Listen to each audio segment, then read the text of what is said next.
My mother-in-law demanded that I give her daughter $15,000 a month. My salary was $300,000 annually. I was furious. But my own mother advised me to be patient. 3 days later, my husband's entire family bitterly regretted their actions. Welcome to the Health and Beauty in Mature Age channel. The day my mother-in-law demanded that I support my sister-in-law by transferring her $15,000 a month, I was in shock. But I became even more numb when my husband silently agreed. And my sister-in-law brazenly demanded to take over my bedroom and ruined my belongings. 3 days of patience, according to my mom's plan, exposed the true colors of this entire family. And today, I decided to end it all. My name is Amelia, but my friends call me Amy. I'm 32 years old. From the outside, my life might have seemed like a model to follow. I held a senior sales director position at a well-known international tech company in New York City, with an annual income of at least $300,000. I bought my own luxury high-rise condo in Manhattan's Upper West Side, even before marriage. I also purchased a luxury SUV, purely for my convenience. My husband, David, or Dave, was an ordinary office administrator, quiet by nature, even a little spineless. We had been married for 2 years, and we didn't have children yet. Overall, life seemed pretty calm, but that was just the tip of the iceberg. Beneath the surface lurked my husband's entire family, a family where greed and selfishness had seeped into their very core. It all began one fateful Sunday evening, during a family dinner at my husband's parents' house. Their modest, older home in a quiet neighborhood in Queens was always filled with a suffocating atmosphere. As usual, I was the one who went grocery shopping and cooked. Despite being exhausted after a work week, I tried to fulfill my duty as a daughter-in-law, hoping that my care would be rewarded with some genuine warmth. But I was wrong. Dinner proceeded in strained silence, broken only by the clinking of silverware. My mother-in-law, Gladys, after putting a piece of stewed meat on her plate, suddenly cleared her throat, breaking the oppressive atmosphere. "Amy," she said, her sharp voice echoing through the room, "I need to talk to you." I put down my fork and politely replied, "Yes, Gladys, I'm listening." Gladys looked me up and down with an appraising gaze, then glanced at her daughter, Mindy, who was engrossed in her phone. Mindy had graduated college a few months ago, but hadn't found a job. She spent all day at home, freeloading off her parents. Our Mindy has graduated, you see. All her friends, every single one of them, get money from their parents. They only go to work for show, but they live lavishly, and our Mindy is so deprived. I had a bad feeling. I silently waited for her to say more. "Here's what I'm thinking," Gladys continued, her voice growing increasingly brazen. "You and Dave are living comfortably now. Amy's salary is several $100,000 every year. How much can she possibly spend? What if you give your sister $15,000 a month for pocket money so she won't be worse off than others? Consider it a daughter-in-law helping her sister-in-law. A favor for a favor. She'll be grateful to you later." $15,000 echoed in my ears. This amount was half of my monthly take-home pay, several times my husband's salary. It wasn't help, it was a ruthless and absurd demand. I felt blood rush to my face. I looked at Dave, my husband, seeking support, but he merely lowered his head to his plate, avoiding my gaze. His silence was like a knife plunging into my heart. "Gladys," I tried to keep my voice calm, choosing my words carefully. "I think $15,000 is too much. Mindy just graduated. We should encourage her to find a job, so she can gain experience and learn to value money. Dave and I can help her with a small sum for a short time while she's looking for work, but supporting her to such an extent, I'm afraid, will only spoil her." At that very moment, my husband's entire family, like a well-rehearsed choir, began to protest in unison. "What do you mean?" Mindy threw her phone on the table and looked up. "If you earn a lot, you should be responsible for your husband's family. Or are you afraid I'll spend your pennies?" Her brother, Paul, who was also unemployed, immediately chimed in. "Exactly, Amy. Don't be so selfish. The money you earn is also our brother Dave's money. And Dave is obligated to take care of his younger siblings. By the way, my phone is old. Why don't you buy me a new one? My father-in-law, Norman, usually a silent and passive man, also spoke up. I think your mother is right. We are one family. Helping each other is normal. You, as the daughter-in-law, should be more agreeable. The culmination was when Dave, my husband, the man I loved and trusted, finally looked up, but not to defend me, but to join his family. Well, darling, listen to Mom. Why ruin the family mood over some money? If you give Mindy $15,000 a month, we won't lose anything. The world around me crumbled. We won't lose anything? I smiled bitterly, and tears welled up in my eyes. You say that so easily. This is my sweat and blood, not leaves on trees. I work from morning till night, facing immense pressure to earn money for this family. And in the end, you and all your relatives take my sacrifices for granted. Gladys slammed her hand on the table and stood up, pointing her finger in my face and shouting, "You wretched woman! You're lucky you married into our family. You earned a little money, and now you're lecturing your husband's family? I'll tell you this. In this house, I am the mother, and my word is law. If you don't give your sister the money, get out of this house." I felt my chest tighten. Humiliation, injustice, betrayal, all of it crashed down on me at once. I couldn't bear another second. I abruptly stood up, grabbed my purse, and without a word, turned and walked towards the exit. Behind me, Gladys's curses and scolding continued, Mindy and Paul's snide laughter, and Dave's frightening silence. That night, New York City was freezing, but not colder than my soul. I drove my car through the night streets like a madwoman. Tears blurred my eyes, smudging the streetlights. I didn't go to our condo, where Dave, the husband who now seemed foreign and terrifying to me, was. I drove straight to a hotel near my work, checked into a room, and slammed the door shut behind me. The pain that had been crushing my chest erupted in desperate sobs. Why? Why did they treat me like this? What did I do wrong? Was I not good enough? Not caring enough? And Dave, the man I chose to marry, why could he so cruelly stand by and watch his family tear me apart? These questions tormented my mind, causing sharp pain. I remembered the first days of our love. Dave was kind, honest, always saying he loved me for my strength and independence. He said he would always be my rock. Now those promises sounded like bitter irony. It turned out his kindness was weakness, his honesty ineptitude, and his promised support just empty words. After crying my fill, I picked up the phone and dialed the number of the only person I could trust now. My mom. My mom, Eleanor, lives in a quiet town upstate. She's a retired school principal, a wise and discerning woman. She had always been my beacon in life. She answered immediately. My mom's voice was warm and concerned. "Hello, Amy, why are you calling at this hour?" Hearing her voice, I couldn't hold back my tears again. Choking back sobs, I told her the whole story about Gladys's demand, the family's support, and Dave's behavior. I spoke in anger and despair, feeling like the unhappiest person in the world. Contrary to my expectations, Mom didn't get angry or advise me to start a fight. She listened silently until I had spilled everything. Then she calmly asked one question. "And what are you going to do now? Get a divorce?" My mom's question caught me off guard. Divorce? Those two words flashed through my mind, but I hadn't dared to think about it. After all, it was a marriage on which I had placed so many hopes. "I don't know, Mom. I'm so confused." "All right, listen to me." Mom's voice became serious, but still reassuring.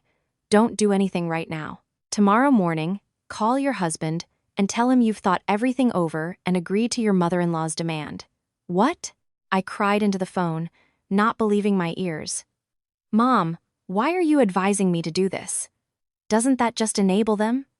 "No," Mom firmly replied. "It's not enabling. It's a strategic move. Just tell them you agree.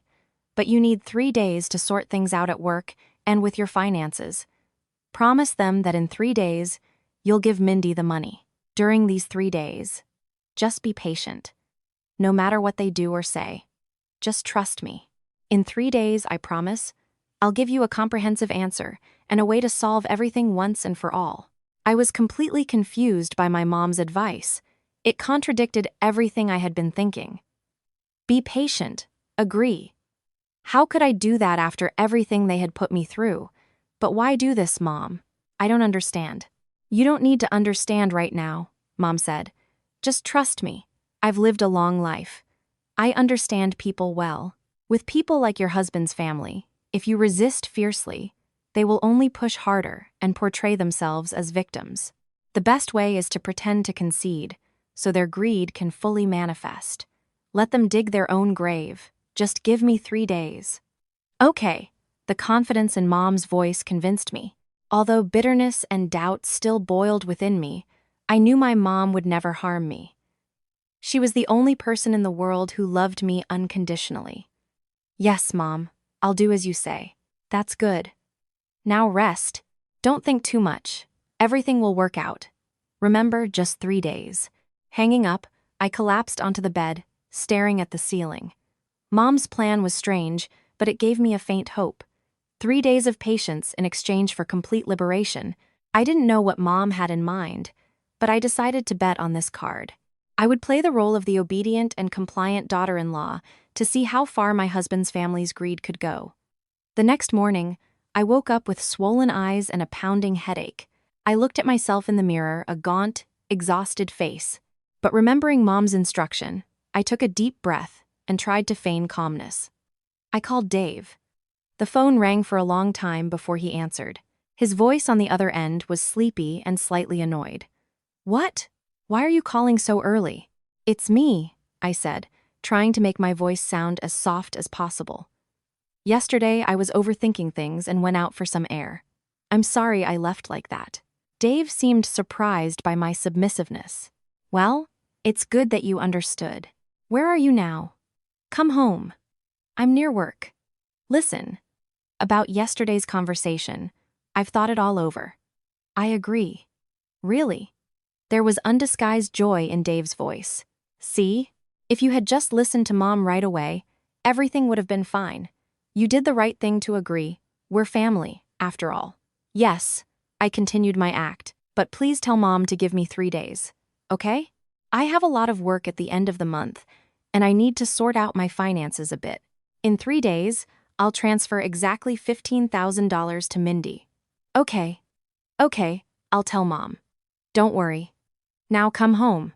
Hanging up, I felt nausea rise in my throat. Dave's joy disgusted me. He hadn't once asked where I had been last night or how I was feeling. The only thing he cared about was that I had agreed to give them money. I returned to our condo. Dave had already left for work. The apartment felt cold and empty. I wasn't in the mood to do anything. At that moment, the phone rang my mother-in-law's number. I took a deep breath, preparing myself, and answered, "Hello, I'm listening." "Amy, is that you?" Gladys's voice was unnaturally sweet. Dave already told me. "It's very good that you agreed to support Mindy. I knew you were a sensible girl." "Yes. I just want everything to be good in the family." "Well, that's excellent," Gladys said. "By the way, since we're talking, Mindy is bored at home alone, and our place is a bit cramped. So what if she moves in with you and Dave? Your condo is big. One more person won't be a problem. And she won't have to pay rent. And you two will have more fun. Sister and brother." I was stunned. Another demand, even more brazen and shameless than the last. This condo was my premarital property, my only personal space. She wanted to turn it into a boarding house. Blood boiled in me again, but Mom's words echoed in my ears. "Patience. Mom," I stammered with difficulty. This is so sudden. Although the condo is big, it only has 2 bedrooms. If Mindy comes, it'll be a bit inconvenient." "What do you mean inconvenient?" Gladys's tone instantly changed. "She'll take one room, you and your husband the other. Or are you squeamish about your husband's sister? I'll tell you this. Since you agreed to give her money, go all the way. She'll live with you for a couple of days. You won't die. It's decided. I'll bring her over this evening." Saying this, she hung up, not giving me a chance to object. I collapsed onto the couch, feeling helpless and angry. Mom's plan was really working. Their greed knew no bounds. They didn't just want my money. They wanted to seize my living space too. I spent the whole day in anxiety and worry. I called Dave, but he again uttered his signature phrase. "Well, darling, just give in to Mom a little. Mindy will stay for a couple of days and then leave. A couple of days? I smiled bitterly. I knew perfectly well that those couple of days from his family would stretch into eternity. Exactly at 5 p.m., the doorbell rang. I opened it. Gladys and Mindy stood on the doorstep with huge suitcases. Mindy, with her nose in the air, walked into the condo as if she owned the place, without even greeting me. She looked around the living room and tossed out, "The apartment's okay, but the decor is a bit rustic." Gladys clapped me on the shoulder and gave a fake smile. "Well, from today, your sister will live with you. You're the older daughter-in-law. Take care of her, raise her. All right, I'm off." Saying this, she turned and left, leaving me with this burden. Mindy, without a word, dragged her suitcase straight into my husband's and my bedroom. I hastily blocked her path. "Wait, Mindy, you can't live in this room. This is my and your brother's bedroom." Mindy looked at me defiantly. "So where am I supposed to live then? Aren't there any other rooms? You can settle into the home office next door. I'll clean it up for you." "No," Mindy snapped. "I like this room. It's spacious, with a balcony and a private bathroom. You move into the home office. You often work late anyway. It'll be more convenient for you there." Mindy's audacity pushed me past the limits of my patience. "This is my home, and this is my room. You have no right to demand that." "Oh, your home," Mindy sneered. "Don't forget you're a daughter-in-law in our family. Your home is also Dave's home, and Dave is my brother. So, what's wrong with me living in my brother's home?" Our quarrel grew louder. Mindy started shouting and calling me names. At that moment, Dave returned from work. Entering the condo, he saw the chaotic scene. Mindy immediately ran to him, grabbed his arm, and sobbing, began to complain. "Look at her, Dave. I just asked to live here, and she's throwing me out on the street. She has no respect for me or our whole family." Dave looked at me reproachfully. "Amy, what is it again? I told you to give in to your sister. It's just a room. Why complicate things so much?" I watched as brother and sister played out this drama before me, and it was both laughable and bitter. I had no more words. I didn't argue. I simply turned silently, walked into the home office, and slammed the door shut. I knew the remaining 2 days would be even worse. The second day, according to Mom's plan, passed in an atmosphere as heavy as lead. I had to move several sets of clothes and essential personal items into the home office, giving up the master bedroom to the precious sister-in-law. Dave said not a word of comfort or apology. He took it for granted. In the evening, he calmly went to sleep in the same room as his sister, leaving me alone in the small, cold room. I no longer cried. My tears had dried. Only a cold determination remained, growing within my soul.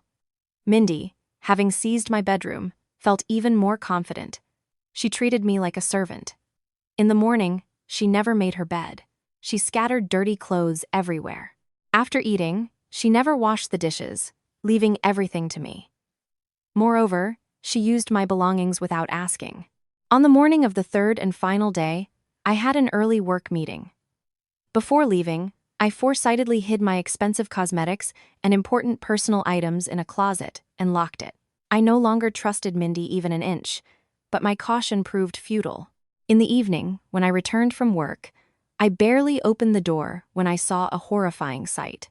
My condo, into which I had poured my heart and soul, now resembled a dump. Chip bags, soda bottles were scattered on the floor. A heavy smell of cigarette smoke hung in the living room, even though neither Dave nor I smoked. Obviously, Mindy had brought friends home. My heart pounded. A bad premonition gripped me. I rushed into the bedroom that had once been mine. The door to my closet was forced open. There were traces of a break-in. I tremblingly approached.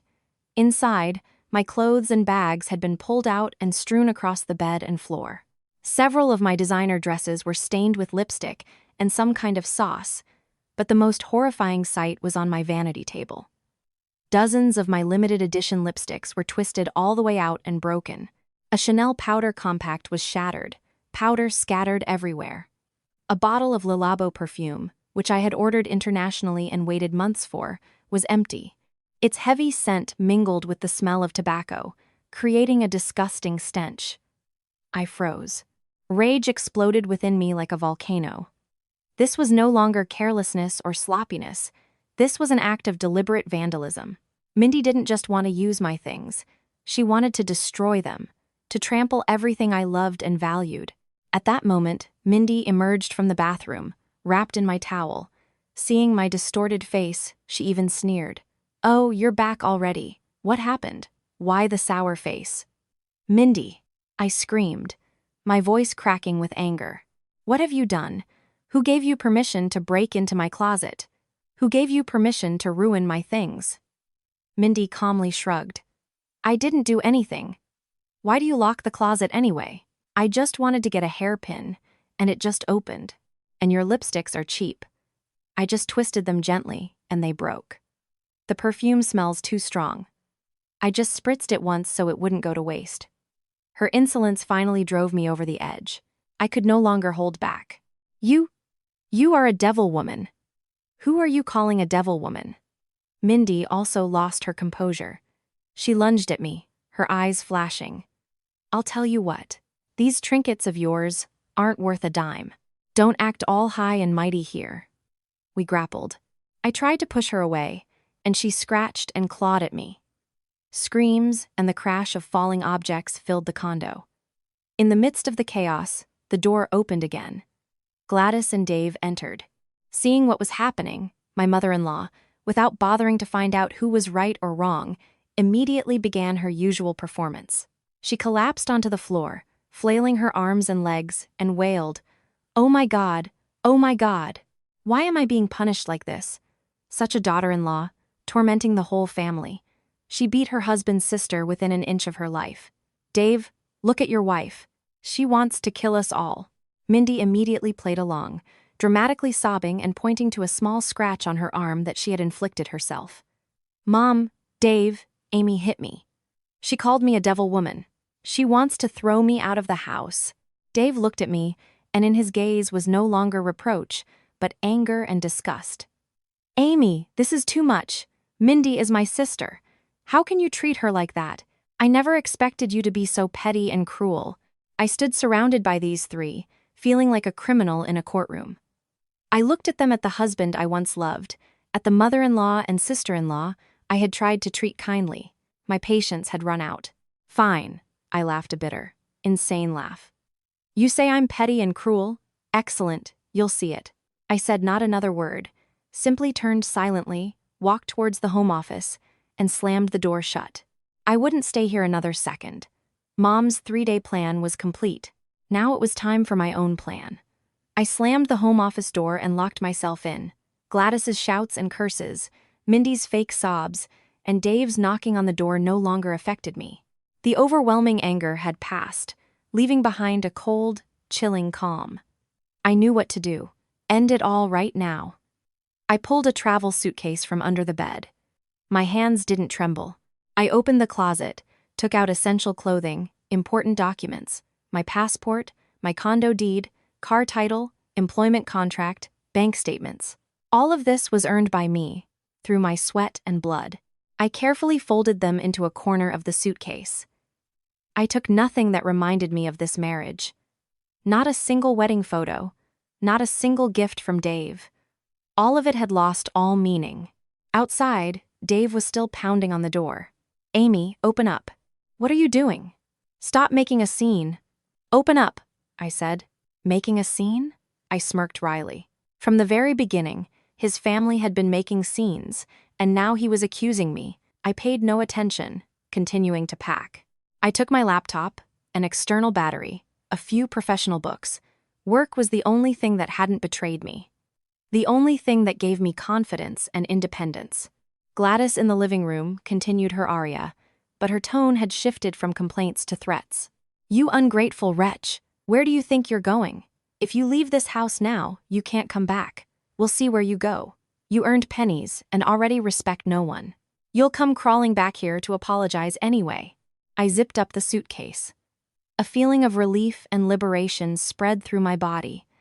I wouldn't have to crawl back, because I had never belonged in this place. I took a deep breath and opened the door. As soon as the lock clicked, Dave immediately burst in and grabbed my arm. "Where are you going?" If you do this, people will laugh at me. At my parents. I coldly pulled my arm away from him. Face? In a situation like this, you're still worried about your imaginary face and your family's face? You didn't ask how I feel. You didn't ask why I'm leaving. You only fear what people will say. Dave, you've disappointed me too much. There wasn't a trace of warmth in my gaze. I looked directly at Dave, the man I had once loved with all my heart. Now, in my eyes, he was just a cowardly, useless, and pathetic man. I dragged my suitcase towards the exit, not even glancing at Gladys and Mindy, who sat on the sofa with triumphant faces. They were sure I was just bluffing, that I wouldn't dare to leave for real. As I put my hand on the doorknob, Dave ran up again and blocked my way. I won't let you. You're my wife. You have to stay here. Wife? I sneered. Do you still consider me your wife when your mother humiliated me? Where were you when your sister took over our bedroom and ruined my things? Where were you?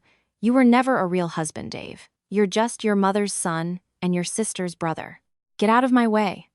My voice became firm and authoritative. Dave was taken aback. He probably had never seen me like this. He involuntarily stepped back. I opened the door, pulled out my suitcase, and walked out, without ever looking back. The sound of the door slamming shut behind me was like the strike of a sword that finally severed 2 years of an exhausting and bitter marriage.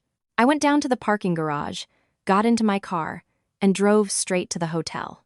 In the quiet of the hotel room, I truly felt free. No more scolding, no more absurd demands, no more judgmental stares. Just me and the silence. Sadness was still there. A deep sadness for a love that had died, but it couldn't drown out the feeling of relief. I knew that from this moment on, I would live a different life. A life where I would be my own mistress. For 2 days after leaving home, I threw myself into work to forget everything. I turned off social media notifications and blocked the numbers of Gladys, Norman, and Paul. I only kept Dave's number because we still needed to talk one last time to clarify everything. He called me endlessly, sometimes begging, sometimes reproaching, but I didn't answer. I only sent one message. When you're ready to talk like 2 adults, text me, don't call anymore. Finally, on the afternoon of the 3rd day, I received a message from him. I'll be waiting for you at the coffee shop under your office. We need to talk. After work, I entered the coffee shop. Dave was already waiting in the far corner. He looked haggard and unshaven, but in his eyes, there was still a hint of stubbornness and something like self-satisfaction, as if he was sure he had the situation under control. I sat opposite him, didn't order anything, just silently waited for him to start. Dave cleared his throat and began the conversation not with apologies, but with complaints. These days, you haven't been home. It's been a complete mess. Mom is very angry. She keeps yelling at me. You're my wife. How could you just leave like that? I remained silent. I was too tired to argue about these meaningless things. Seeing that I wasn't reacting, Dave moved to the main point. All right, since it's come to this, Mom and I have discussed everything. We have a solution that will satisfy everyone. I raised an eyebrow, waiting for his solution. Basically, Dave said, in a tone as if he was doing me a favor, you give Mindy $200,000 so she can buy a decent car. With transportation, it will be easier for her to find a job. Consider it a daughter-in-law investing in her sister-in-law. When she succeeds, she won't forget your kindness. I almost laughed out loud. $200,000. From $15,000 a month, they jumped to $200,000 up front. Their greed truly knew no bounds. Dave, not noticing the change in my expression, continued. And let Mindy live in our condo. It's big anyway. It'll be more fun with her, and she can cook for you. That's how everything will be settled. Just come home, and everyone will pretend nothing happened. Hearing this offer, the last vestiges of marital affection that still flickered within me evaporated. I looked at the man in front of me and no longer recognized the person I had once loved. He wasn't just spineless, he was an accomplice, greedy and foolish. He and his family, who did they take me for? A money-printing machine without feelings. A fool easily deceived? I took a deep breath, trying to keep my voice from trembling with indignation. Dave, have you ever wondered why I earn more than you? My question caught Dave off guard. Hurt flickered across his face. Well, you got lucky. A good job. It's not about luck, I said, my voice calm but sharp as a knife. It's because when you were sleeping, I wasn't finishing reports. When you were drinking beer with friends, I was meeting clients. When you were watching TV, I was studying a foreign language, reading books to improve my qualifications. I had to sacrifice a lot to achieve what I have today. My money didn't appear out of nowhere. It's my sweat, my tears, my health, my youth. And you and your family think you can just take it so easily. Dave fell silent, his face reddening. I looked him straight in the eyes and pronounced the decision I had been contemplating all these days. We're getting a divorce, Dave. I can't continue this marriage. I can't live with a husband who can't protect his wife, can't tell right from wrong, and always takes his wife's sacrifices for granted. The word divorce exploded like a bomb. Dave's eyes widened. Surprise quickly turned to anger. He slammed his hand on the table and roared, Divorce? What are you talking about? You want to get divorced over these trifles? Amy, don't get carried away. You earned a little money, and now you despise your husband's family? Who do you think you are to talk to me like that? It doesn't matter who I am. I stood up and took my bag. What matters is that I'm no longer your wife. My lawyer will send you the divorce papers soon. Saying this, I turned and left, leaving Dave sitting there, his face contorted with anger and astonishment. As I left the coffee shop and inhaled the fresh air, I felt a slight sadness for a love that was once beautiful, but most of all, immense relief. The path ahead might be lonely, but at least it would be my own path. Returning to the hotel, I felt physically exhausted, but my mind was surprisingly clear. The decision to divorce was like a surgical knife that removed a malignant tumor that had tormented me for so long. Painful, but necessary to move on. I immediately called my old college friend, who is now a well-known attorney in New York. I briefly told her my story and received very helpful initial advice. My friend arranged a meeting for the next day to discuss the details of the divorce and asset division. As I sorted through documents confirming my ownership of the condo, my phone pinged. It was a message from a former colleague with whom I maintained good relations. She sent a short message. Check this out. I don't think you should keep quiet. Attached to the message was a series of screenshots. My heart clenched when I realized it was a Facebook interface. I opened them, and my blood ran cold. It was a public post from Mindy's account. She had taken many photos inside my condo. In one, she was casually sitting on my cream leather sofa, which I had chosen for a whole month before deciding to buy. In another, she stood in front of my closet, trying on my designer coat, holding a bag that I only allowed myself to wear on special occasions. The most disgusting photo was where she provocatively posed, sprawled on my bed, the very bed she had kicked me out of. But what enraged me was the text she wrote above the photos. Chic life with my brother and sister-in-law. Thanks, sis-in-law, for voluntarily giving me your personal space. The word voluntarily was in quotation marks, an outright mockery. Under the post were dozens of comments from her friends. Some admired, "Lucky you, Mindy. The condo is gorgeous. Your sister-in-law is so understanding." But there were also those who understood the essence, commenting with irony. Did your sister-in-law voluntarily give it up, or were you forced to? Probably played the poor relative card again to freeload. Mindy not only wasn't ashamed, but responded to these comments defiantly. This public humiliation was 1,000 times more painful than Gladys's scolding. They not only invaded my living space and damaged my property, but also trampled my honor before the entire world. This condo was my premarital property. My pride, the result of my hard work, and now it was turned into a stage for a lazy and brazen sister-in-law, boasting about her fake life. The icy calm I had tried to maintain for the past few days shattered. In its place came an overwhelming fury. This was no longer a family conflict. It was criminal trespass. They had crossed the last line. I immediately took screenshots of the entire post, every photo, every comment, saving them as evidence. Then I dialed Mom's number. "Hello, Mom?" My voice trembled with anger. "Amy, what happened?" Mom immediately sensed something was wrong in my voice. "Mom, they've gone too far." I tried to take a deep breath, and told Mom about Mindy's social media post. Unlike last time, this time Mom didn't advise me to be patient. Her voice became steel and resolute.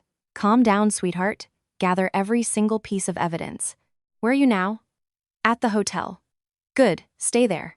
I'm already on my way to New York. Tomorrow morning, I'll be with you. And I won't be alone. I'll come with someone who will help you untangle this mess once and for all. And until then, do nothing. Don't contact any of them. Just wait for me." Hanging up, I felt a new strength emerge within me. Mom's words were like a sedative, but at the same time, a call to the upcoming battle. In this battle, I would no longer be alone. I didn't listen to Mom. I couldn't wait any longer. Anger and humiliation gnawed at me from within. Like acid. I had to go there. Confront them, face to face. Reclaim what belonged to me.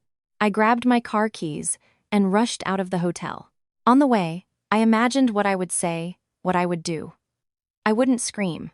I wouldn't cry. I would be utterly calm. I would speak to them in the language of reason and law. But as the car pulled into the parking garage of my condo complex, my heart still pounded like mad. I took the elevator up, stood before the door of my condo. I didn't need a key. The door was only partially closed. Their carelessness only increased my contempt. I pushed the door open and walked in. The scene inside was worse than I could have imagined. The condo wasn't just messy. It resembled a battlefield after a wild party. Empty beer and wine bottles were scattered everywhere. Ashtrays were overflowing and overturned on the table. The smell of stale food mixed with tobacco smoke, creating a suffocating atmosphere. On my cream sofa, Mindy was sprawled, still in my bathrobe. Next to her sat her friend. Both were eating chips and loudly watching some entertainment show on TV. Seeing my sudden appearance, Mindy startled, straightening up, but quickly regained her brazen expression. "Oh, look who's back, the ex-sister-in-law. What are you doing here? You're not welcome." I didn't dignify her provocation with a reply. My gaze was icy. I scanned the room. Then I pulled out my phone and started video recording. I slowly panned the camera, documenting every detail of the mess, every stain on the wall, every damaged item. You, what are you doing?" Mindy began to panic, seeing me record. "What am I doing?" I replied in an icy tone, not taking my eyes off my phone screen. "I'm gathering evidence. Evidence of your unlawful entry into my dwelling. Evidence of your deliberate destruction of my personal property. All these shots, along with your social media post, will become irrefutable evidence in court." Mindy's face changed. She lunged at me, trying to snatch my phone. "Give it!" "Who allowed you to record? Delete it immediately." I stepped back, holding the phone higher. "Stay away. Don't touch me." A scuffle began. Mindy's friend, seeing things turn serious, nervously pulled out her phone and started calling someone. I knew she was calling Dave and his mother. Excellent. Let everyone come. Let them all answer for their actions once and for all. Just 15 minutes later, Dave and Gladys were there. Their faces blazed with anger. As soon as she saw me, my mother-in-law rushed forward and started yelling, pointing her finger in my face. "How dare you come back here? You came to torment your sister?" "Yes." Dave ran to shield Mindy and lashed out at me. "Amy, what are you doing? Why did you come here to make a scene? Do you have no respect for anyone?" I laughed a bitter, ironic laugh. "Make a scene? Look who's making a scene here. Look what you've turned my home into. A pigsty."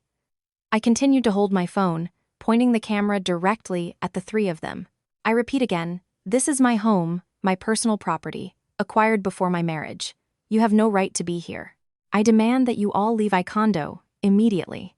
Otherwise, I will call the police." "How dare you?" Gladys shrieked, her eyes bloodshot. "Call your police. We'll see who they protect. You or me. You're the daughter-in-law. You're obligated to support your husband's family. If you live in this house, then your husband's family can live here too." Saying this, she lunged, not to take my phone, but to destroy things. She grabbed my favorite Waterford crystal vase and with all her might, smashed it on the floor. A deafening clang echoed through the room. "If you don't delete that video, I'll trash your entire condo." Dave stood frozen, not even trying to stop his mother. Mindy stood behind him, smiling triumphantly. This chaotic scene felt like a tragicomedy. I stood alone against three maddened people. My heart was breaking with pain, but my mind remained surprisingly clear. I saw their true faces. This was the hell I had lived in for the past 2 years. And at the moment Gladys was about to strike the TV, the doorbell rang persistently. The doorbell sounded loud and authoritative amidst the chaos. Everyone froze and looked at the door. Who could it be? In the strange silence that followed, all eyes were drawn to the door. The bell continued to ring insistently. Gladys, frozen with her hand raised to strike, was taken aback. Dave and Mindy exchanged bewildered glances. I took a deep breath, feeling a surge of new strength. I knew who it was. I stepped over the shards of the vase, walked to the door, and flung it open. On the doorstep stood my mom. She didn't look tired or flustered after a long journey. She was wearing an elegant dark blue suit. Her hair was neatly styled. She exuded an astonishing calm and dignity. Beside her stood a middle-aged man in a sharp business suit, carrying a leather briefcase, looking poised and professional. "Mom," my voice trembled with emotion. Mom said nothing, just gave me a short nod and an encouraging pat on the shoulder. Then she and the man calmly walked into the condo. Their appearance was like a gust of cold wind that instantly extinguished the raging flames of my husband's family. Gladys was stunned, staring at my mom.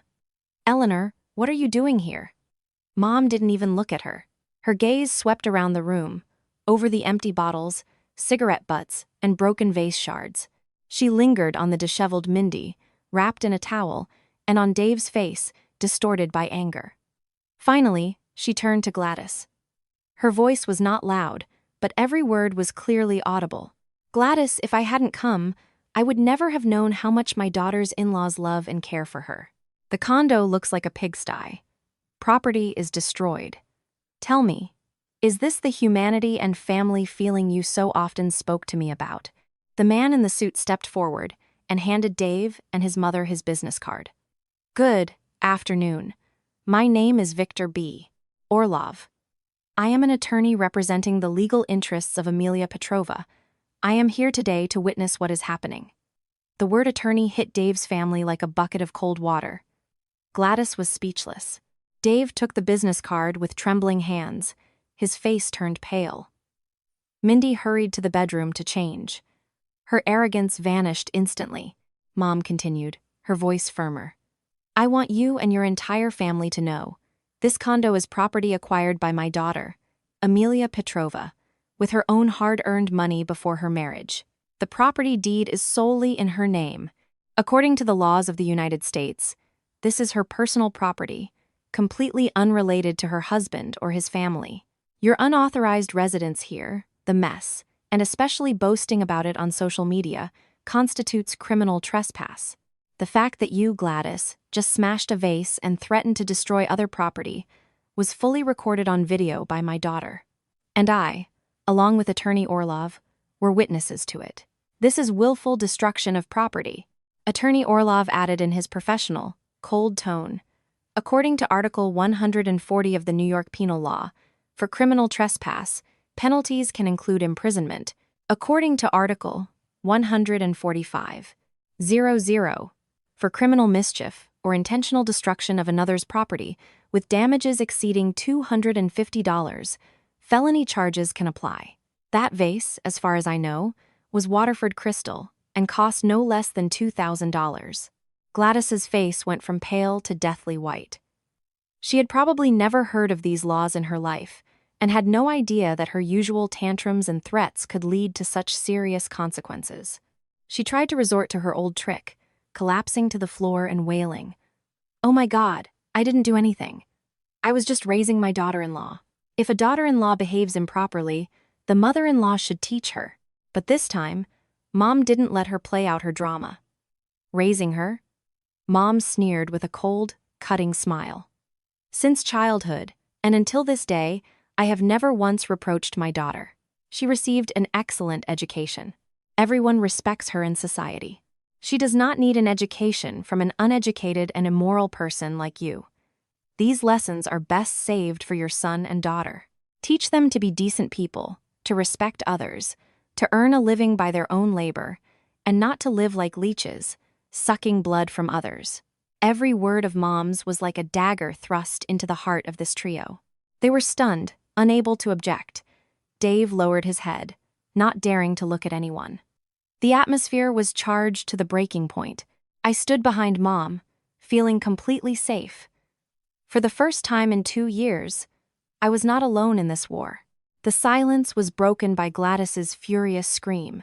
Cornered, caught in her greed and ignorance before my mother and the attorney, she lost the last vestiges of her reason. Shame escalated into madness. You dare to call me a leech?" She sprang up, her eyes bloodshot. "Fine, I'll show you what respect is. If I can't live here, then this wretched woman won't have peace either. I'll destroy everything here. Everything." Saying this, she rushed to the shelf with the TV, grabbing photo frames and souvenirs that I loved, and ruthlessly smashing them to the floor. The sounds of breaking objects echoed through the room. Mindy, seeing her mother's behavior, also grew bolder and shouted, "That's right, Mom. Smash everything. Let her be left with nothing. Let her find out who she messed with." Dave, for a moment, seemed to want to stop them. He reached out a hand and mumbled, "Mom, don't." But, meeting his mother's incinerating gaze, his hand dropped powerlessly. He turned to me, and in his eyes was not guilt, but hatred. As if I were to blame for all this madness, Attorney Orlov quickly led Mom and me back to a safe spot. He pulled out his phone and calmly said, "I think it's time, Eleanor." Mom nodded, her face impassive. She looked directly at the trio, who continued to smash everything around, and spoke loudly, cutting through the noise. "I had hoped we could resolve everything civilly, but it seems you've left me no choice." She also pulled out her phone and dialed a number from her contact list. "I called the police even before coming here. I think they're already on their way." Her words struck like thunder. Gladys froze, still holding a figurine in her hand. Dave and Mindy were stunned. Call the police? They never thought we would dare to do such a thing.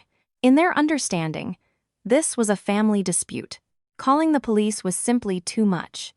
It took the situation out of their control. Just as Mom said, a few minutes later, there was a persistent knock at the door. "Police officer. Open the door." Attorney Orlov opened it. 2 uniformed police officers entered the condo. Seeing the destruction, they frowned. "What's going on here?" "We received a call about a disturbance and property damage." Attorney Orlov immediately stepped forward and clearly and professionally explained the situation. He presented documents confirming my ownership of the condo, showed the video I had taken, where Gladys and Mindy were destroying things, as well as screenshots of the social media post. "Officers," he said, "this is Amelia Petrova, the lawful owner of this condo. These 3 individuals, Gladys Smirnova, David Smirnov, and Mindy Smirnova, unlawfully entered her dwelling. When asked to leave, Gladys Smirnova and Mindy Smirnova began to destroy property and disturb the peace. Everything that happened has been recorded. We ask you to file a report and take action according to the law." Gladys, regaining her composure, began to deny everything. No, I didn't do anything. She's slandering me. I'm her mother-in-law. I came to visit my son. What's wrong with that?" But her baseless claims couldn't convince the police, especially with such obvious evidence. Her furious, insane face in the video was the most damning accusation. After inspecting the scene and reviewing the evidence, the senior officer sternly said, "I ask Citizen Smirnova, Citizen Smirnov, and Citizen Smirnova, as well as Citizen Petrova, to accompany us to the precinct for questioning. We need to interview all parties to ascertain the circumstances." Hearing the words precinct, Dave's and Mindy's faces went white. Gladys trembled.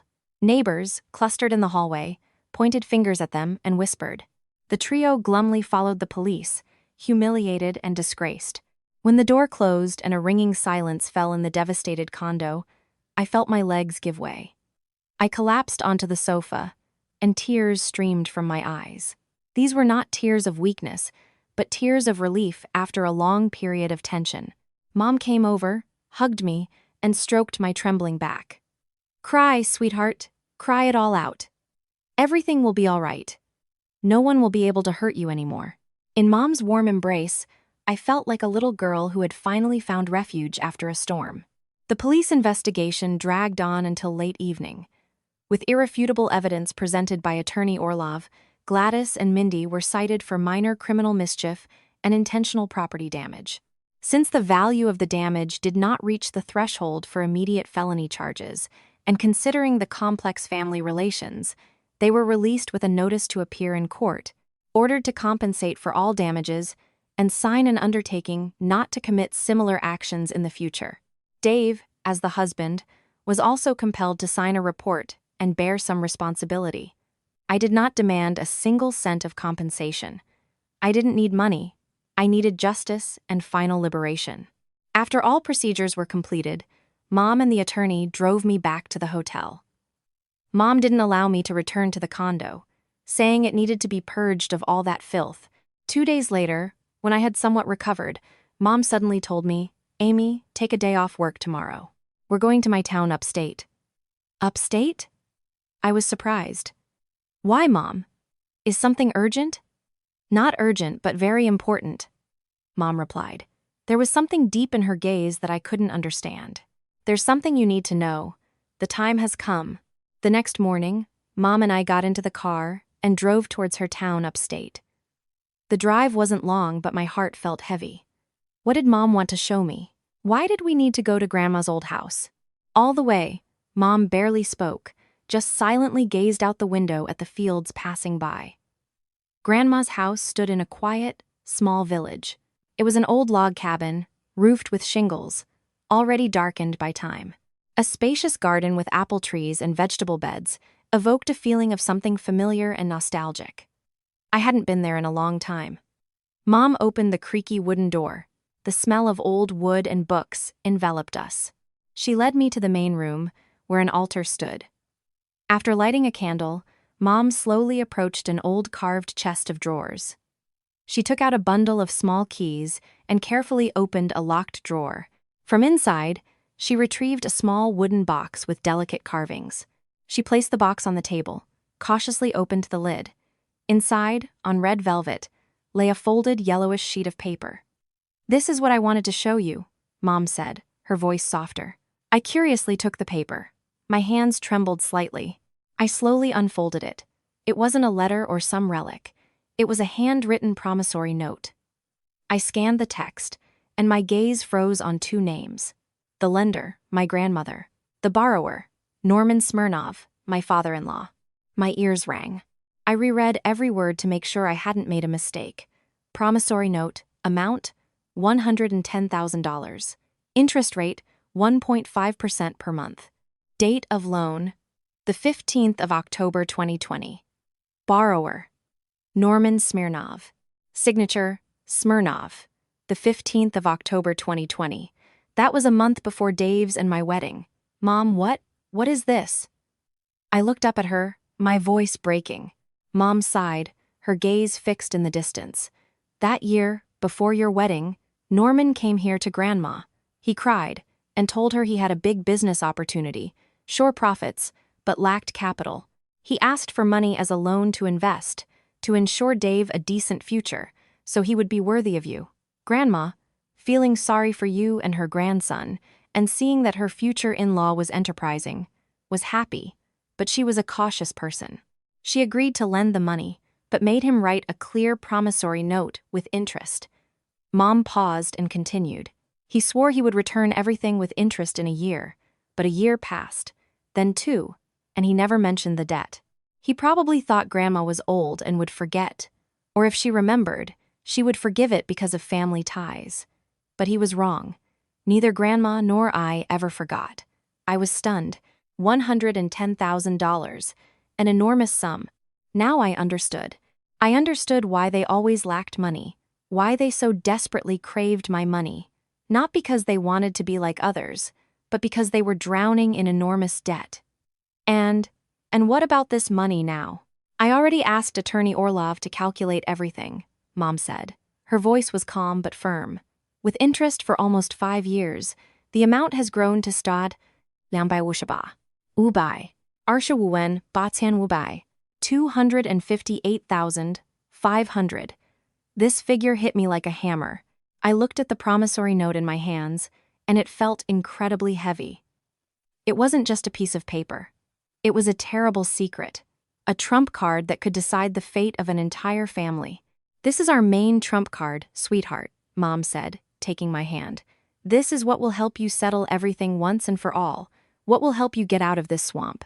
They drove themselves into a corner. "And we will hammer the final nail into the coffin they built for themselves." I looked at Mom, at the woman who seemed to me a simple retired school principal, and involuntarily shuddered.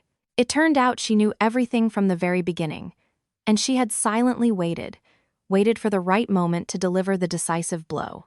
Returning to New York, I was no longer the bewildered and grief-stricken girl. The promissory note in Mom's purse was like a talisman, giving me incredible confidence and strength. I was no longer afraid. I awaited the final act in the drama of my husband's family, and I didn't have to wait long. 2 days after our return from upstate, Dave called my mom. In a pleading voice, he said that his entire family wanted to meet with us to apologize. He said that his parents had realized their mistake, that they bitterly regretted their actions, and only asked for our forgiveness. Mom maintained a calm tone on the phone. She agreed to the meeting. The location, the lobby of the hotel where we were staying. That evening, the entire family, Norman, Gladys, Dave, and Mindy, were gathered. Unlike their usual brazen and aggressive demeanor, today they looked pathetic. Gladys was in old clothes, with swollen eyes and an exhausted face. Norman was completely hunched over, head down, not daring to look at anyone. Mindy had also lost her arrogance and hid behind her brother. As soon as she saw us, Gladys fell to her knees and began to sob. "Eleanor, my dear, forgive us sinners. I'm to blame. I'm an old fool. I beg you, forgive me, forgive Amy. For the past few days, I haven't been able to eat or sleep. When I think about how I treated my daughter-in-law, I just don't want to live." Norman also mumbled, "Yes, Eleanor, it's our fault. We failed to raise our children, allowed them to torment Amy. We sincerely ask for forgiveness." Dave stepped forward and looked at me with a gaze in which he tried to convey remorse. "Amy, I was wrong. I was a terrible husband. I couldn't protect you. Please give me another chance. Let's start over." If this had been me a week ago, perhaps my heart would have wavered. But now this performance seemed only pathetic and disgusting. I sat silently, arms crossed, coldly observing their play. Mom, the director of this production, remained calm. She poured a cup of tea and unhurriedly said, "It's good that you've realized your mistake. What's done is done. Sit down, have some tea." Seeing that Mom was peace-loving, Gladys perked up. She stopped sobbing and moved on to the main topic, continuing in a plaintive tone, "You're right, Eleanor. But it's not easy for us either. The apartment is cramped, the children without proper jobs. The other day, the police ordered us to compensate Amy for damages, and you know we don't have that kind of money." She glanced at me and continued, "So, what if Amy, being a well-off girl with lots of money, forgives us and writes off this debt? And then she lends us a little more so we can get back on our feet, help Mindy with a business, and when they get rich, we'll make them thank you 100 times over." Finally, the fox showed its tail. Tears. Apologies. It all came down to 2 words: give money. I looked at Mom. Mom nodded briefly. Time to lower the curtain. Mom placed her cup on the table. The quiet clink made their entire family flinch. She looked directly at Norman, who had remained silent until now. "Norman," Mom said calmly, "you say you have no money. Then I want to ask, how do you intend to repay the $110,000 debt you took from my mother 5 years ago?"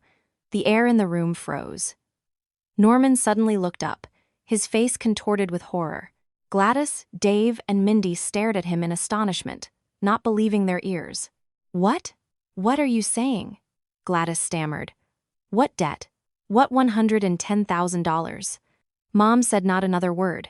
She silently opened her purse, took out a notarized copy of the promissory note, and placed it on the table. "Here, black and white, with Norman's signature. Look, is this your signature?" Norman stared at the paper, his lips trembling. Sweat broke out on his forehead. He couldn't deny it. It was his signature. That year, you took the money supposedly for business, so your son would have a future. But only you know where that money went, Mom continued, her voice icy. You thought my mother was old, and family ties would make her forget about the debt? You were wrong. A debt is a debt. Moreover, our attorney has calculated everything with interest, and as of today, it's no longer $110,000. It's Nambai Wushaba, Ubai, Arsha Wuwen Batsan Wubai, 258,500. This figure sounded like a death sentence. Gladys's eyes widened, and she collapsed to the floor. This time, it wasn't an act. She truly lost consciousness. Dave and Mindy stood pale as death, unable to stay on their feet. The show was over. Their tragedy was just beginning. Gladys's fainting spell was short-lived. A few minutes after Dave and Mindy brought her back to consciousness, she awoke. But this awakening was more terrifying than the fainting. Faced with the enormous debt that had fallen on them like a sudden snowstorm, she stopped crying and began to deny everything in a frenzy. This is a fake! You forged documents to harm us. She sprang up, pointing her finger at Mom and me and shouting, We don't owe anyone anything. Norman, tell them you didn't take any money. Norman cowered in his chair. His face was gray as ash. He didn't dare utter a word.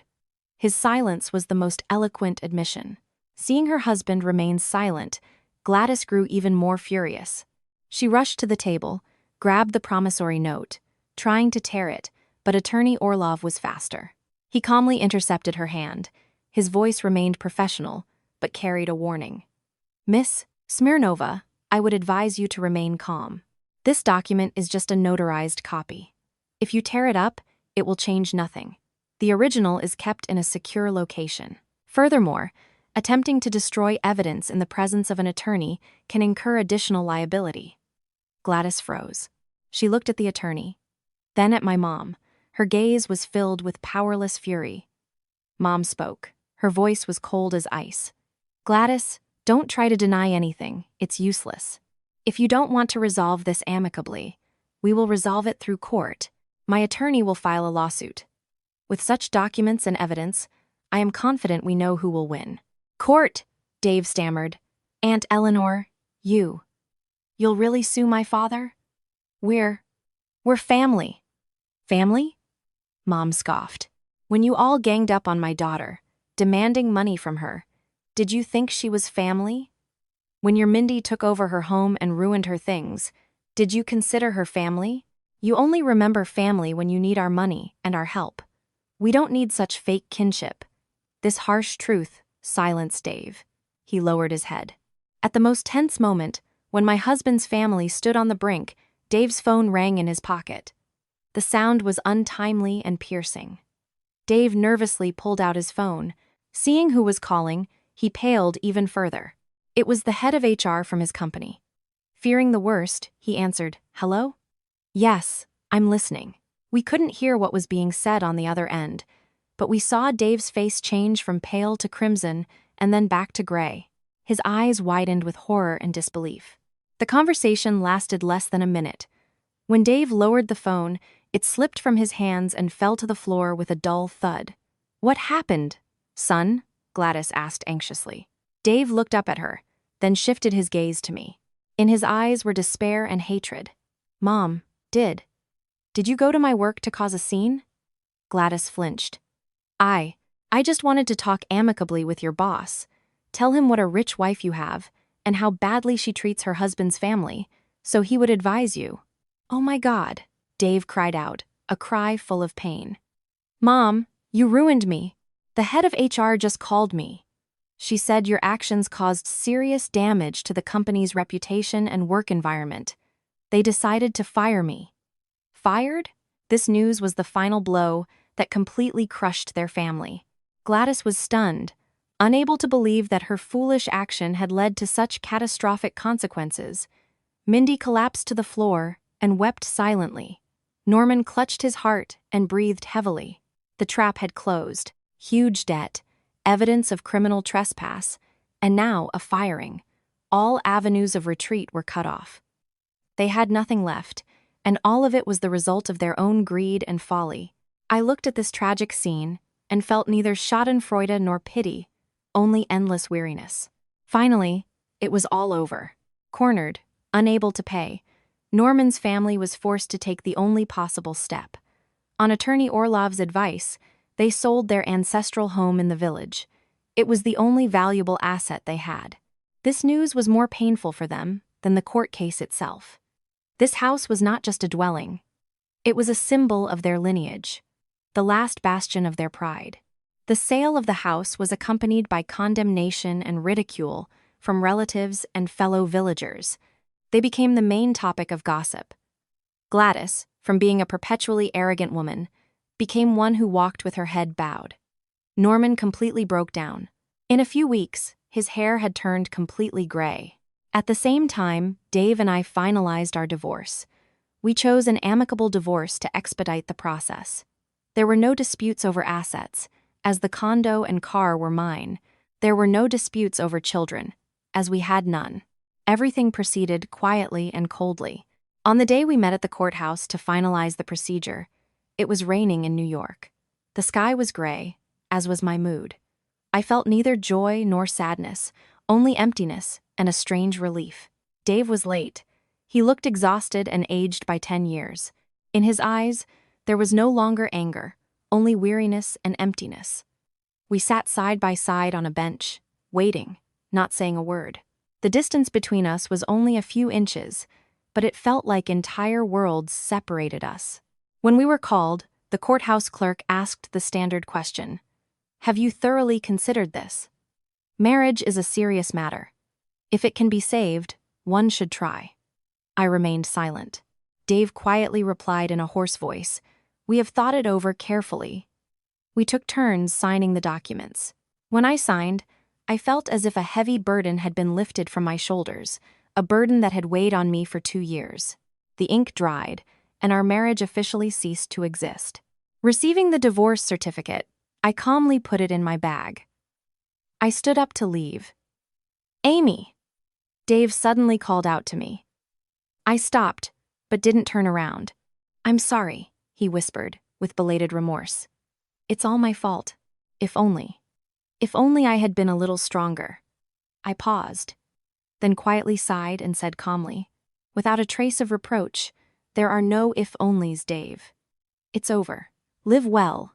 Take care of your parents." Saying this, I walked away, never looking back. I walked out of the courthouse into the pouring rain. It felt as if it was washing away all the dust of the past from me. I didn't open my umbrella, allowing the cold drops to stream down my face. It was sobering. My phone vibrated in my bag. A message from Mom. "It's over, sweetheart. Come home. I've prepared your favorite dish." I smiled for the first time truly in a long time. Yes, I had Mom. I had a home to return to. My life was beginning a new chapter, a chapter I would write myself, free from the shadow of the past and old pain. I thought the divorce certificate would put an end to all my troubles, but I was wrong. Human greed, once rooted, is ineradicable. After the divorce, I spent a week completely renovating my life. I hired a cleaning company, threw out everything that reminded me of Dave, repainted the walls, bought new furniture. The condo was once again bright and cozy. I returned to it, feeling true peace. I started doing yoga, reading, meeting friends. The free life turned out to be much better than I had imagined, but the peace was short-lived. About a month later, when I was at work, my secretary called and said a relative was waiting for me. Sensing trouble, I went downstairs and was stunned to see Norman. He looked even thinner and more haggard. Seeing me, he ran up, smiling obsequiously. "Amy, dear, I came to you. Why are you looking for me?" I asked coldly, keeping my distance. "Amy, have pity, help our family." He began to lament. "Ever since we sold the house to repay your grandmother's debt, we've been renting a tiny room. Dave got fired. Paul is idle. Your mother, Gladys got sick. We don't have a dime even for food. Lend us a little, as a memory of the past. I swear, as soon as we get money, I'll return everything. I looked at him without a drop of sympathy, only with disgust. The same old song, the same empty promises. Norman, your son and I are divorced. There are no longer any relations between us. I am not obligated and do not intend to lend you money. Please leave. Amy, don't be so heartless. He tried to grab my arm. Security, please escort this gentleman out. I didn't want to tolerate it anymore and called security. 2 large guards quickly approached and escorted the stunned and angered Norman out, but it didn't end there. That same evening, I received a call from an unknown number. As soon as I answered, I heard a familiar scolding. It was Gladys. You treacherous snake. Wasn't it enough that you destroyed our family? Now you're kicking your father-in-law out onto the street too? Are you even human? I calmly replied, you have the wrong number. I don't have a father-in-law. You dare? She screamed into the phone. I'll tell you what. Don't celebrate. You're only rich because of our family. Now you're obligated to support your husband's parents. I demand you immediately hand over your savings account. Otherwise, I'll come to your home. I'll shame you so badly at work that you won't dare show your face in public. Hand over my savings account? Her absurdity reached a new level. I was no longer angry. I found it amusing. As you wish. But I warn you, my attorney has already filed a restraining order request with the court. If you continue to harass me personally or by phone, you will again have to deal with the law. Goodbye. Saying this, I hung up and blocked the number. I sighed. It seemed there was no way out of this swamp. They would never leave me alone, as long as they considered me a gold mine. After these harassments, I had to turn to Attorney Orlov again. The court issued a temporary restraining order, obligating Dave's family to keep their distance from me. Finally, several weeks of true peace returned to my life. I focused on work at Berkshire Hathaway, achieved new successes, and received high praise from management. I started planning a trip to Europe at the end of the year. Everything seemed to be going well. But one Friday evening, when I returned from work, the doorman handed me a certified letter. Seeing the stamp District Court on the envelope, my heart skipped a beat. Why did the court send me a subpoena? The divorce had long been finalized. I opened the envelope with trembling hands. Inside was a summons to court. I quickly read the text. I was summoned as a defendant in a property dispute case. The plaintiff was a completely unfamiliar company, Credit Guard Financial Services. I didn't understand anything. Property dispute? Financial company? I had never taken out loans from them. I carefully reread the summons. My vision blurred as I reached the line. We demand that the defendant, Amelia Petrova, transfer the apartment at address to fulfill obligations under Loan Collateral Agreement number. My condo? Loan Collateral Agreement? My head swam. This was some kind of mistake. The condo was mine. The deed was in my possession. How could it have been used as collateral? Without a second's hesitation, I called Attorney Orlov. Hearing what had happened, he too was extremely surprised. He calmed me down and asked me to come to his office the next morning to examine the documents. The next morning, at the office, Attorney Orlov carefully reviewed the summons. His face grew increasingly serious. This is not a simple case, Amy, he said. This company, Credit Guard, is known as a microfinance organization that issues high-interest loans. If they've filed a lawsuit, it means they have some kind of collateral agreement related to your condo. But how is that possible? The original deed is with me, I said, hastily pulling the document from my bag. I know, the attorney nodded. But there's a possibility that someone forged documents and your signature to commit fraud. Forgery? Fraud. These words hit me like a hammer. In my mind, the image of Gladys instantly appeared. Her audacity, her desperation, her insane thirst for money. Could it be? Could she have dared to do such a thing? To be sure, I will contact the court and this company and request access to the case materials, the attorney said. You just calm down for now. If this is indeed forgery, the collateral agreement will be invalid, and you won't be the one to answer to the law. 2 days later, Attorney Orlov called me. His voice was firm. Amy, it's just as I suspected. I've reviewed the case. Someone created a complete set of forged documents, a passport, a utility bill, and even a deed, all with a forged signature in your name. And who took the money? I asked, though I already knew the answer. The attorney paused for a second and then said, "The person who took out a $300,000 loan from Credit Guard Financial Services is your former mother-in-law, Gladys Smirnova." Despite being prepared for it, I was shocked. She actually did it. In desperation over debts and shame, she committed a crime. She didn't just want my money. She wanted to take away my home, my only sanctuary. "Amy," the attorney continued seriously, "this case is no longer civil. Forgery of official documents, forgery of a signature with the intent to steal property, this is now a criminal offense. Fraud. We need to file a report with the police immediately." I collapsed into the chair. A cold shiver ran down my spine. Everything had gone too far. This time, there was no turning back. The retribution of the law had finally caught up to them. The court hearing for the criminal case of Gladys Smirnova was scheduled for early winter. It was cold in New York, but the atmosphere in the courtroom was even icier. I came to court as a victim, and the main witness, Mom and attorney Orlov, were with me. Their presence gave me strength. In the defendant's box, trembling, sat Gladys in a prison uniform. She looked aged and emaciated. There was no trace left of that brazen and authoritative woman. In the benches, for relatives, sat Norman and Dave. Both had their heads bowed, not daring to look at anyone. The trial began. After the prosecutor read the indictment, detailing Gladys's criminal actions, the atmosphere in the courtroom became even heavier. With the help of accomplices, she fabricated a complete set of forged documents in my name to defraud a financial company and obtain a $300,000 loan. At first, Gladys tried to deny everything. She cried, saying she had been deceived, that she knew nothing.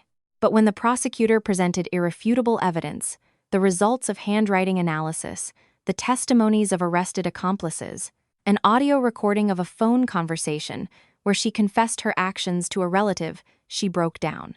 During cross-examination, attorney Orlov asked sharp questions, exposing the entire greedy and selfish nature of the defendant. "Tell me, defendant, why did you need such a large sum of money?" "EMI. I needed money to repay debts, to take care of my children," she whispered. "Repay debts to whom? Is it not the $258,500 debt that your husband, Norman Smirnov, took from the victim's mother?" Gladys remained silent. "And why did you target Amy's condo, her personal property, which she earned through hard work even before her marriage to your son, because she's rich, she has a lot of money?" This simple and candid answer said it all. Not out of desperation, but simply out of greed and envy, because she believed that if I was rich, I was obligated to support her entire lazy and useless family. When it was my turn to testify, I was not afraid. I calmly recounted everything. How my ex-husband's family treated me poorly, their absurd demands, humiliations, property damage. I only spoke the truth. The truth about a woman who tried to be a good daughter-in-law, but received only bitterness and betrayal in return. When I finished, there was dead silence in the courtroom. Even the judge shook his head, astonished by the absurdity of this family. After deliberation, the court delivered its final verdict. The judge's voice rang out firm and clear, like the hammer of justice. Based on the evidence presented in court, the court finds the actions of the defendant, Gladys Smirnova, to be especially grave, infringing not only on the property rights of citizens protected by law, but also undermining public order through the forgery of official documents. The court sentences the defendant, Gladys Smirnova, to 3 years of imprisonment in a general correctional facility under the charge of fraud. Regarding Norman Smirnov and David Smirnov, although they did not directly participate, they committed concealment of a crime. The court sentences them to 18 months of probation with a probationary period of 36 months, 3 years of imprisonment. Hearing the verdict, Gladys's eyes widened, and she collapsed to the floor. This time, no one could lift her. Dave and Norman sat like stone. 2 probation sentences became an indelible stain on their records. Justice had finally been served. I walked out of the courtroom and looked up at the clear winter sky. For the first time in a long time, I felt like I could breathe freely. A year passed after the trial. My life completely changed. I was promoted to regional director. The job was demanding, but it brought joy and confidence. I made new friends. I began to open up to people again. The scar from the old marriage remained, but it no longer hurt. It had become merely a reminder that made me stronger and wiser. I had almost forgotten about the existence of my ex-husband's family. Sometimes, through mutual acquaintances, rumors reached me about their pitiable state. After Gladys went to prison, Norman and Dave lived in a cramped, damp, rented room. With a criminal record, Dave couldn't find a decent job, scraping by with odd jobs. Norman had completely deteriorated, constantly ill. Mindy and Paul, having lost their support, also tried to survive somehow, but with their laziness, nothing good came of it. In the end, the landlord evicted them. They became homeless, sleeping wherever they could. Eventually, with the help of social services, they were placed in a shelter. I listened to these news without any emotion, neither schadenfreude nor pity. This was the end they had chosen for themselves. As you sow, so shall you reap. One evening, as I was getting ready for bed, I received a call from an unknown number. Hesitating, I answered. A hoarse, weak voice on the other end said, This is Dave. I was silent. It had been over a year since I had heard that voice. I know I have no right to call you, he said with difficulty. But I have no one else to call. Dad is gravely ill. Mom is in prison. I'm begging you. Can you lend us some money for Dad's medicine? Please, just one last time. His voice was full of pleading, but nothing stirred within me. His silence when I was humiliated, his enabling of his family, his spinelessness, all of it resurfaced in my memory. I took a deep breath and said calmly and firmly, Dave, listen carefully. There is nothing left between me, you, and your entire family. No feelings, no obligation. You are a grown man and must take responsibility for your parents yourself. Do not look for me again. This is our last conversation. Saying this, I hung up, not giving him a chance to reply. I blocked the number and turned off my phone. That night, I slept soundly, without dreams. I knew that this was the real end. The last thread connecting us had been cut. A few weeks after Dave's last call, Mom came to visit me in New York. We sat on my condo balcony, drinking tea and looking out at the city. Suddenly, Mom took my hand. In her gaze was love, but also a shadow of guilt. Amy, there's something I need to tell you. What is it, Mom? Mom sighed. Actually, my 3-day patience plan wasn't spontaneous. What do you mean? Even before your wedding to Dave, Mom began.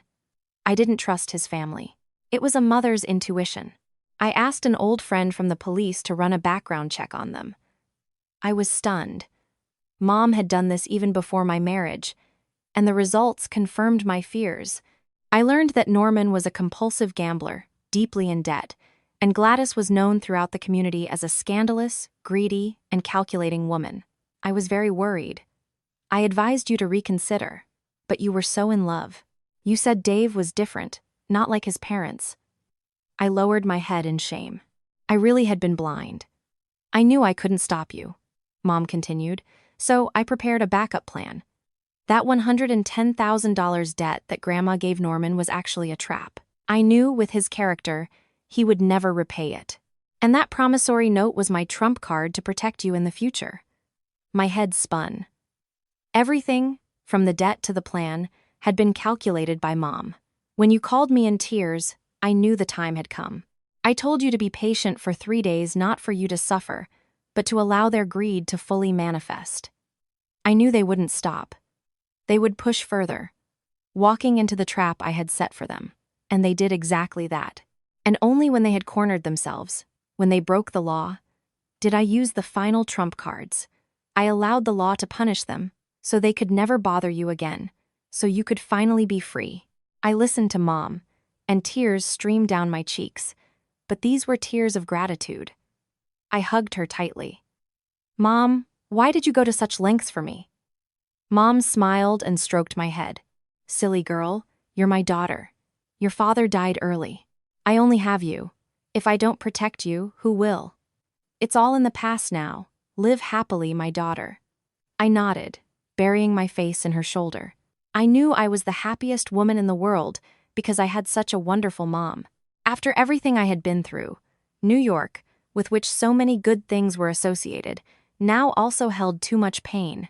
I needed a change. A new beginning. I made the bold decision to move to San Francisco. Fortunately, my company had a large branch there, and they needed an experienced director for an important project. My transfer request was quickly approved.